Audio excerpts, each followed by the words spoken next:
Hi hello guys Radhe Radhe welcome back to my mini blog. तो आज आम मामा मो आ दीदी आम समस्ते पलि जाइलु मामू घर। तो मामू घर सकाळु सकाळु मुझे चा पी मो मामार मोर गलु गाधी।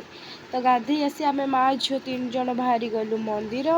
तो जेहेतु मामू घर आज किसी पूजा थिला तो से मामू पलैलु मंदिर मंदिर आसी मोर दीदीर चलू आमर जोटी पूजा हम से बाणी कटा होता तो सेठिक आम चलिकी पूजा करदेलु। तो ये गोटे कुनी झील से घर पाखे से करदे हाय।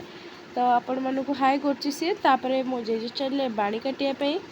तो देखिपे मो जेजे जो बाणी काटा भितर आपण मैंने सब्सक्राइब कर दिखाँ मो चैनल को प्लीज। मो चैनल बहुत डाउन डाउन रे जाऊँ आपण मैंने सब्सक्राइब कर दिखाँ। सब्सक्राइब लाइक शेयर कमेंट निहाती करने भूलें।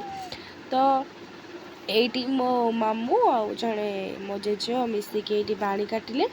तो बाणी काटिकी एठू जेहेतु आम पूजा हो नुआ घर हम आपण मानक आगक आग ब्लॉग देखी। तो से भितर मत जल्दी जल्दी सब्सक्राइब कले आगक आग मो ब्लॉग देखिए। तो ये मो मामूकर आ जड़े जेजर मिसिकी बाणी काटिले। Bye bye.